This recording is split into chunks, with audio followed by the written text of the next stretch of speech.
Ya, bismillahirrahmanirrahim. Assalamualaikum warahmatullahi wabarakatuh.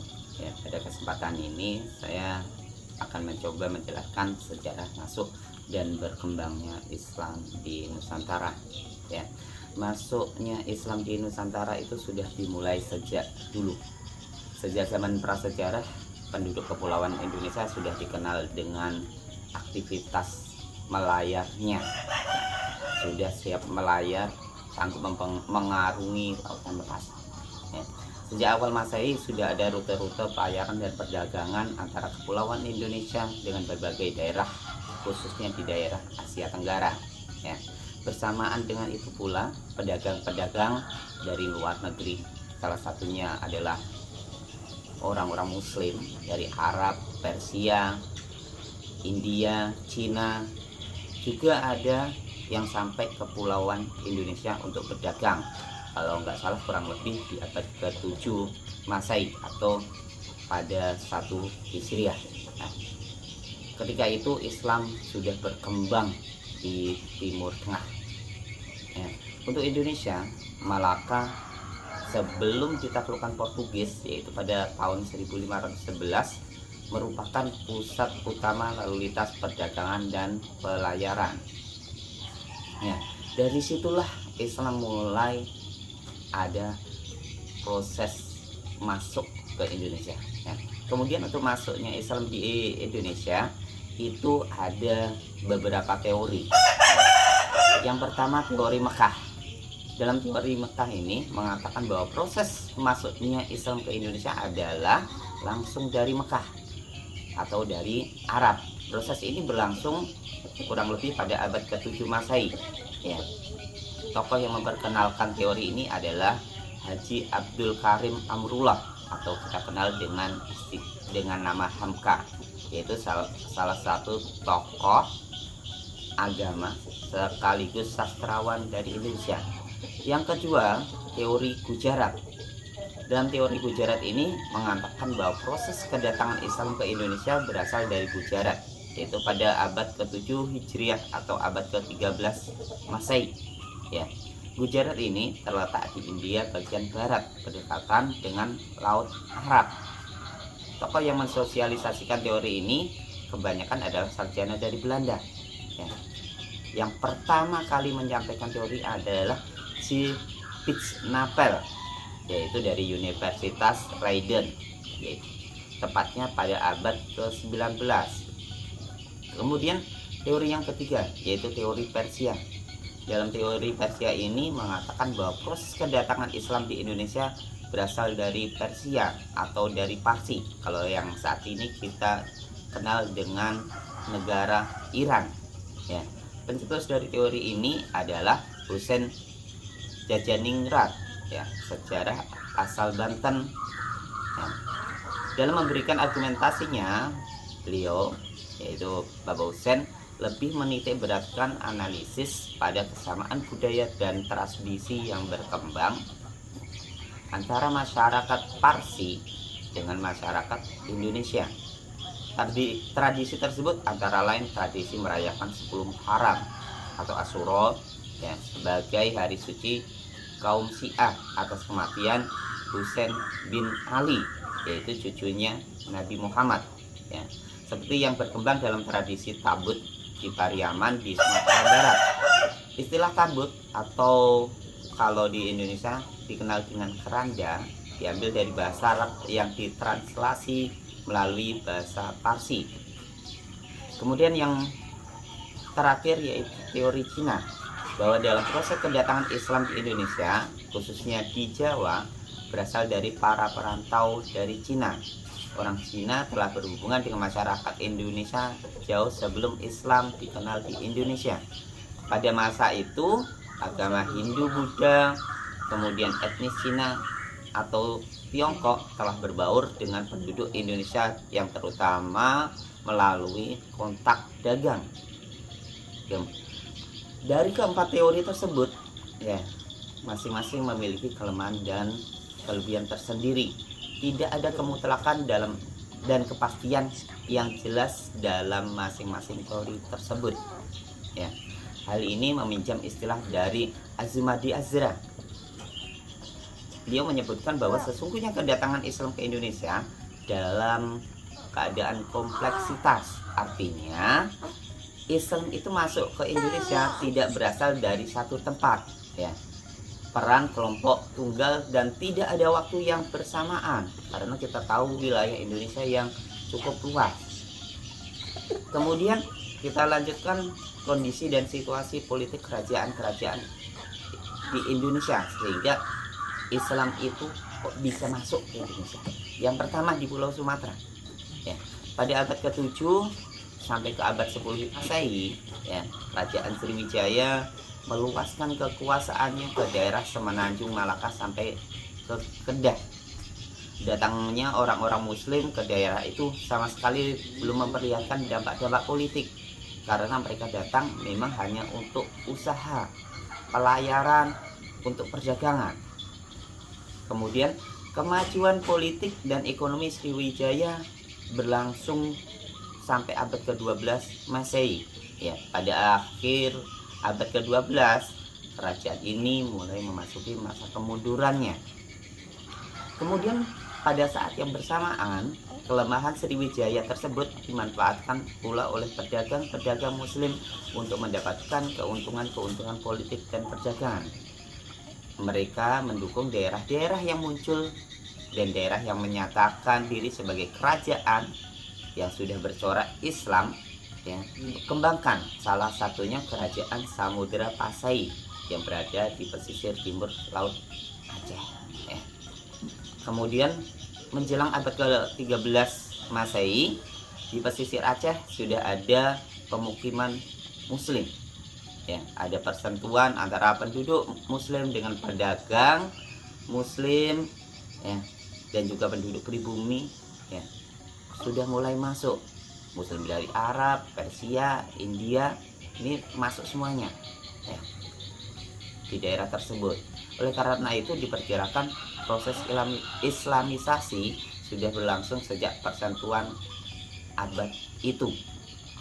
Kemudian setelah Malaka jatuh ke tangan Portugis, yaitu pada tahun 1511, maka rantai penting pelayaran beralih ke Aceh. Kerajaan Islam, ya, selanjutnya bergeser ke Samudra Pasai. Dari sini prosesisasi di Kepulauan Nusantara berlangsung lebih cepat dari sebelumnya. Ya, selanjutnya yang kedua di Jawa. Ya, kalau tadi disebutkan di Sumatera, yaitu proses berkembangnya Islam di Sumatera seiring dengan kerajaan Sriwijaya. Yang kedua di Jawa. Ya, di Jawa proses Islamisasi sudah berlangsung sejak abad ke-11 Masehi. Ya, meskipun belum meluas, itu terbukti adanya batu nisan yang bertuliskan Fatimah binti Maimun, yaitu di Leran Gresik, yang berangka 475 Hijriah atau 1082 Masehi. Meskipun hal itu masih terkesan, ya, masih langka itu di daerah Jawa, ya. Tepatnya itu di tahun ke-11 ataupun tahun ke-12 Masehi, ya. Sejak abad ke-13 Masehi, ya, pada masa-masa kejayaannya Majapahit, itu proses Islamisasi sudah mulai muncul, ya. Banyak batu nisan di daerah Troloyok, Triwulan, dan Gresik yang bercorakkan Islam, ya. Dan pada saat itu juga di daerah pesisir pantai, terutama di daerah pelabuhan, terjadi proses Islamisasi yang cukup luas. Bahkan sudah ada pemukiman Muslim, ya. Perkembangan Islam di Jawa itu mulai pesat di saat melemahnya kerajaan Majapahit, ya. Dengan melemahnya kerajaan Majapahit tersebut, adanya peluang, ya, peluang bagi raja-raja Islam di pesisir untuk membangun pusat-pusat kekuasaan. Hal itu seiring dengan didukungnya atau dibimbingnya wali-wali yang di Indonesia, salah satunya yaitu Sunan Kudus. Meskipun Sunan Kudus bukan yang tertua dari Wali Songo, ya, di Demak khususnya, dia mampu menggantikan Majapahit sebagai keraton pemerintahan. Ya. Lanjut yang ketiga yaitu proses masuknya Islam di Indonesia bagian timur. Ya. Pengaruh Islam masuk ke Indonesia bagian timur, khususnya untuk daerah Maluku, tidak dapat dipisahkan dari jalur perdagangan yang terbentang pada pusat lalu lintas pelayaran internasional di Malaka, terhubung sama Jawa dan Maluku. Ya, menurut tradisi setempat, sejak abad ke-14 Masehi, Islam sudah datang ke Maluku. Raja Ternate yang ke-12 yaitu Molomatia, bersahabat karib dengan orang Arab yang memberikan petunjuk terkait pembuatan kapal. Meskipun belum masuk dalam ranah keagamaan, ya, hal ini sudah membuktikan bahwa di Ternate itu sudah ada masyarakat Islam sebelum rajanya masuk Islam. Ya. Baik, selanjutnya kita akan membahas terkait proses Islamisasi di Nusantara. Ya. Dalam proses berkembangnya Islam di Nusantara ada beberapa cara, ya, yang dilakukan oleh tokoh-tokoh. Ya. Yang pertama yaitu melalui saluran perdagangan. Kita tahu bahwa masyarakat Indonesia notabene adalah seorang pedagang. Makanya para pedagang dari luar negeri, dari Arab, Cina, kemudian dari Gujarat itu masuk ke Indonesia. Ya, dari situlah mulai Islam berkembang. Yang kedua melalui jalur perkawinan. Ya. Hal ini dilakukan oleh salah satu sunan, ya, Sunan Demak, dengan menikahi salah satu putri raja, dan itu juga dilakukan oleh tokoh-tokoh yang lain. Mengapa? Karena dengan masuknya Islam itu melalui kerajaan, itu notabene berkembangnya Islam itu lebih pesat, lebih cepat. Kemudian yang ketiga yaitu melalui jalur pendidikan. Para wali membuat pesantren-pesantren untuk mengajarkan agama Islam di Nusantara ini. Ya. Melalui jalur pesantren tersebut masyarakat dikenalkan terkait ilmu-ilmu keagamaan. Selain itu juga ada jalur dakwah, tasawuf, jalur politik, kesenian. Ya, kalau yang terakhir contohnya adalah Sunan Kalijogo. Makanya mengenalkan terkait budaya wayangan di masyarakat Indonesia.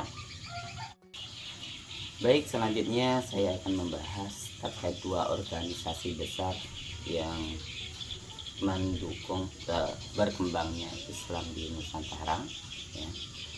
Yang pertama yaitu Nahdlatul Ulama atau NU, yang kedua yaitu Muhammadiyah. NU dan Muhammadiyah merupakan dua organisasi terbesar di Indonesia. Keduanya memiliki sejarah perkembangan yang berbeda. Namun keduanya itu memiliki kesamaan, yaitu dalam peran penting dalam perkembangan Islam di Nusantara. Oke, yang pertama yaitu NU.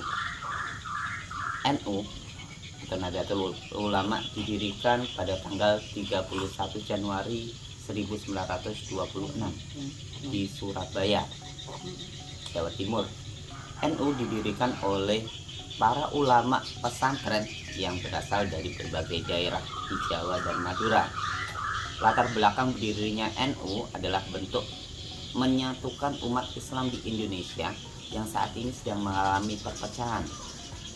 NU ini bertujuan untuk menjaga dan mengembangkan ajaran Islam Ahlus Sunnah wal Jamaah atau dikenal dengan istilah Aswaja. Ya. Pada awal berdirinya, NU memiliki pengikut yang relatif sedikit. Namun, seiring berjalannya waktu, NU mengalami perkembangan yang sangat pesat. Hal ini disebabkan oleh beberapa faktor. Faktor tersebut antara lain yang pertama, yaitu NU memiliki jaringan yang kuat di kalangan pesantren. Yang kedua, NU memiliki para tokoh yang memiliki pengaruh besar di masyarakat. Yang ketiga, NU memiliki program-program yang dapat dirasakan manfaatnya oleh masyarakat. 3 poin tersebutlah yang menyebabkan NU bisa berkembang pesat di masyarakat. Ya. Kemudian seiring dengan perkembangannya, NU tidak hanya berperan dalam bidang keagamaan, tetapi juga dalam bidang pendidikan, sosial, dan politik. NU memiliki banyak sekali lembaga pendidikan, baik formal maupun non-formal. NU juga memiliki banyak lembaga sosial yang bergerak di bidang kesehatan, kesejahteraan, ekonomi, dan lainnya. NU juga berperan penting dalam perjuangan kemerdekaan Indonesia. Itulah peran NU dalam penyebaran Islam di Indonesia. Kemudian yang kedua yaitu Muhammadiyah. Muhammadiyah didirikan pada tanggal 18 November 1912 di Yogyakarta. Muhammadiyah dipelopori oleh Kiai Haji Ahmad Dahlan. Latar belakang didirikannya Muhammadiyah ini adalah untuk memurnikan ajaran Islam yang dalam praktek-prakteknya sudah adanya penyelewengan, sudah dianggap adanya bid'ah dan khurafah dalam ajaran Islam. Kemudian Muhammadiyah ini juga bertujuan untuk meningkatkan kualitas umat Islam melalui pendidikan dan pengajaran. Sama seperti NU, pada awal berdirinya Muhammadiyah memiliki pengikut yang relatif sedikit. Namun seiring berjalannya waktu, Muhammadiyah juga mengalami perkembangan yang sangat pesat. Hal ini disebabkan oleh beberapa faktor, diantaranya yang pertama yaitu Muhammadiyah memiliki jaringan yang kuat di kalangan intelektual muslim. Yang kedua, Muhammadiyah memiliki program-program yang inovatif dan sesuai dengan kebutuhan masyarakat. Dan yang ketiga, Muhammadiyah memiliki para tokoh yang memiliki pengaruh besar di masyarakat. Sama seperti NU, Muhammadiyah juga ada perkembangan. Seiring dengan perkembangannya, Muhammadiyah tidak hanya berperan dalam bidang keagamaan saja, tetapi juga dalam bidang pendidikan, sosial, dan politik. Muhammadiyah ini memiliki banyak lembaga pendidikan, baik formal maupun non-formal. Selain itu, Muhammadiyah juga memiliki banyak lembaga sosial yang bergerak di bidang kesehatan, ekonomi, kesejahteraan sosial. Sama seperti NU, Muhammadiyah juga berperan penting dalam kemerdekaan Indonesia. Dari kedua organisasi tersebut, yaitu NU dan Muhammadiyah, ada beberapa persamaan. Yang pertama, persamaannya yaitu keduanya merupakan organisasi Islam yang besar dan berpengaruh di Indonesia, yang bisa menjadi magnet dalam penyebaran Islam di Indonesia. Yang kedua, tujuannya juga sama, untuk meningkatkan kualitas umat Islam di Indonesia. Dan yang terakhir, kesamaannya yaitu program-programnya tersebut sangat bermanfaat bagi masyarakat di Indonesia, baik sosial, pendidikan, ekonomi, kesejahteraan, dan lain-lain. Semuanya diperuntukkan untuk masyarakat. Di balik kesamaan tersebut ada beberapa perbedaan dari dua organisasi besar tersebut. Yang pertama, untuk NU berafiliasi dengan tradisi pesantren, sedangkan untuk Muhammadiyah berafiliasi dengan gerakan modernis. NU condong ke budaya pesantrennya. Pesantren yang ada di Indonesia sebagian besar bercorak dengan ke-NU-annya. Sedangkan untuk Muhammadiyah ini bergerak dalam pendidikan modernis, sekolah-sekolah yang bercorak dengan kemuhammadiyahannya. Yang kedua, untuk perbedaannya, NU memiliki paham keagamaan yang moderat, sedangkan Muhammadiyah memiliki paham keagamaan yang lebih Puritan ya. Puritan ini lebih fokus ya. Kalau untuk NU lebih moderat, yang memang jarang sekali ada benturan dengan masyarakat, menghargai perbedaan dan lain-lain ya. Kemudian yang ketiga perbedaannya, NU memiliki basis massa yang berasal dari kalangan masyarakat pedesaan, sedangkan untuk Muhammadiyah memiliki basis massa yang berasal dari kalangan masyarakat perkotaan, sehingga banyak sekali organisasi-organisasi sekolah di kota-kota ini lebih condong ke Muhammadiyahannya. Sedangkan di NU itu banyak menjadi magnet orang-orang desa dengan pesantrennya. Walaupun notabene sekarang ini baik di kota maupun di desa sudah mulai berbaur antara NU dan Muhammadiyah. Pesantren-pesantren juga sudah masuk ke tingkat perkotaan. Di daerah-daerah juga sudah mulai sekolah-sekolah unggulan di desa-desa sudah mulai muncul. Kemudian NU dan Muhammadiyah telah memberikan pengaruh yang besar terhadap perkembangan Islam di Nusantara. Keduanya telah berperan dalam menjaga dan pengembangan ajaran Islam, meningkatkan kualitas umat Islam, dan memperjuangkan kemerdekaan Indonesia. Ya, demikian tadi terkait pemaparan makalah saya, yaitu perkembangan Islam di Nusantara. Ya, kalau ada kesalahannya dalam penyampaian dan lain-lainnya, saya mohon maaf. Wassalamualaikum warahmatullahi wabarakatuh.